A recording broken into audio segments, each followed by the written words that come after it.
অসমৰ অন্যতম সাহিত্য সাংস্কৃতিক অনুষ্ঠান বিৰিণা গোষ্ঠী অসমৰ ডিচেম্বৰ মাহৰ সাহিত্য আলাপ বিৰিণা বৈভৱ আৰু সৈয়দ আব্দুল মালিকৰ স্মৃতিচাৰণ সভা বৃহস্পতিবাৰে সন্ধিয়া বৰপেটা জিলাৰ মাজদিয়াস্থিত ৰামধেনু একাডেমীত অনুষ্ঠিত হৈ যায়। বিৰিণা গোষ্ঠী অসমৰ ভাৰপ্ৰাপ্ত সভাপতি বাবুল বণিকৰ সভাপতিত্বত অনুষ্ঠিত স্মৃতিচাৰণ সভাখনৰ উদ্দেশ্য ব্যাখ্যা কৰে গোষ্ঠীটোৰ সম্পাদক তৌফিকুৰ ৰহমানে। অনুষ্ঠানটোত বন্তি প্ৰজ্বলন কৰে গোষ্ঠীটোৰ উপদেষ্টা তথা চেঙাস্থিত ৰামানুজন একাডেমীৰ অধ্যক্ষ ৰোহিণী কুমাৰ দাসে।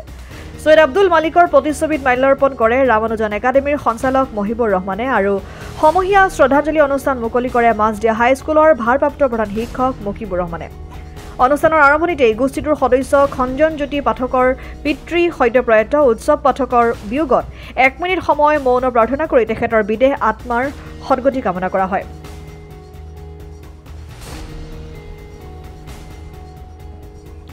আদৰণি ভাষণ প্ৰদান কৰে গোষ্ঠীটোৰ সদস্য আতিকুৰ ৰহমানে।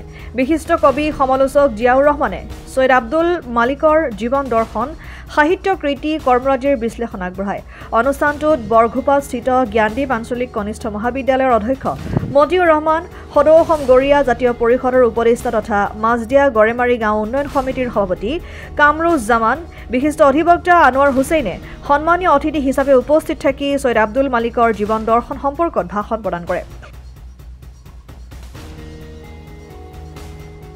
ইয়াৰ উপৰি শাহজাহান আলী, আনিউল ৰাজা, কুশল চৌধুৰী, চানবৰ আলী, সুৰজিৎ পাঠক, আনবিন চুলতানা, মুজাম্মিল হক, নেকিবুৰ ৰহমান, আতিকুৰ ৰহমান, জিয়াউৰ ৰহমান, জয়ন্ত ডেকা, শাহনুৰ আলী, জেহেৰুল ইছলাম, অৰিন্দম চৌধুৰীকে ধৰি কুৰিগৰাকী নবীন প্ৰবীণ কবিয়ে কবিতা পাঠ কৰাৰ উপৰি কথা গীত সংলাপেৰে শীতৰ সন্ধিয়াটো জীপাল কৰি তোলাৰ লগতে সৈয়দ আব্দুল মালিকলৈ শ্ৰদ্ধাঞ্জলি জ্ঞাপন কৰে। ইফতিয়াৰ জাহানে শলাগৰ শৰাই আগবঢ়োৱাৰ পিছতেই অসম সংগীত পৰিৱেশনেৰে অনুষ্ঠানৰ সামৰণি পৰে।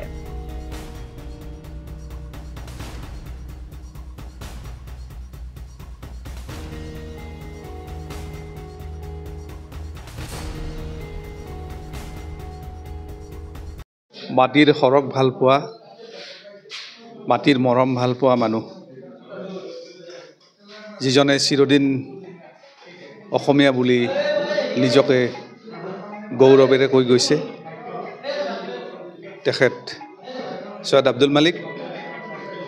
সৈয়দ আব্দুল মালিকৰ আজি এই পুণ্য মৃত্যু তিথিটো ৰামধেনু একাডেমীত বিৰিণা গোষ্ঠী অসমে প্ৰতিমহীয়া সাহিত্য আলাপ বিৰিণা বৈভৱৰ জৰিয়তে পালন কৰিলে।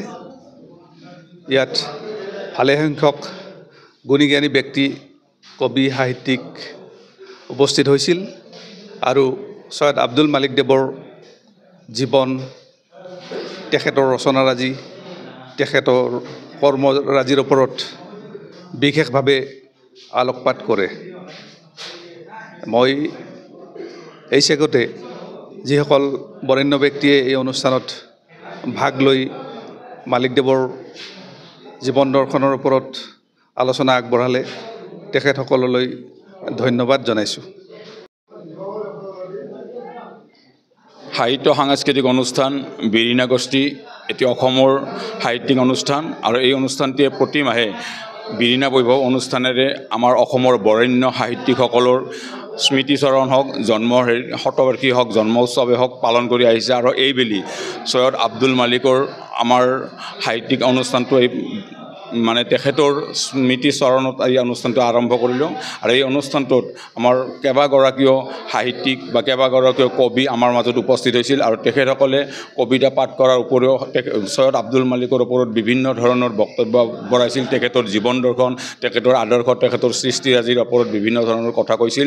আৰু এনেকৈ অসমৰ সাহিত্যত এই বৰেণ্য ব্যক্তিসকলে যিবিলাক অৱদান আগবঢ়াইছিল, এই অৱদানবোৰে আমাৰ অসমীয়া সাহিত্যখন ভঁৰাল চহকী কৰিছে। আৰু তেখেতসকলৰ এই সাহিত্য সৃষ্টিয়ে যাতে আমাৰ উদীয়মান যিসকল ছাত্ৰ ছাত্ৰী আছে, তেখেতসকলে সাহিত্যৰ ক্ষেত্ৰত এই বৰেণ্য ব্যক্তিসকলে যিবিলাক অনুদান আগবঢ়াইছিল আমাৰ সাহিত্যৰ ক্ষেত্ৰত, তেখেতসকলৰ পৰা বহুত শিকিবলগীয়া আছিল। আৰু সেয়েহে বিৰিণা গোষ্ঠীও প্ৰতি মাহে এনেকুৱা বৰেণ্য ব্যক্তিসকলৰ, বৰেণ্য সাহিত্যিকসকলৰ বিষয়ে বিভিন্ন ধৰণৰ আলাপ আলোচনাৰ মাজেৰে সাহিত্যৰ ক্ষেত্ৰত যাতে আমি আগবাঢ়ি যাব পাৰোঁ তাৰ আপ্ৰাণ চেষ্টা কৰি আহিছে। আৰু এইবেলিও আজি আমাৰ এই সৈয়দ আব্দুল মালিকৰ মৃত্যু তিথিটোত আমি তেখেতৰ সৃষ্টিৰাজিৰ বিষয়ে বিভিন্ন ধৰণৰ আলোচনা কৰিছোঁ আৰু এই আলোচনাৰ জৰিয়তে আমি এইটোৱে বাৰ্তা দিব খুজিছোঁ যে আমাৰ যিসকল বৰেণ্য ব্যক্তি এতিয়াও কায়িকভাৱে আমাৰ মাজত নাই তেখেতসকলৰ সৃষ্টিৰাজিটা আমি জীয়াই ৰাখিব পাৰোঁ তাৰ কাৰণে আমি বিৰিণা গোষ্ঠী অশেষ চেষ্টা কৰি আহিছোঁ।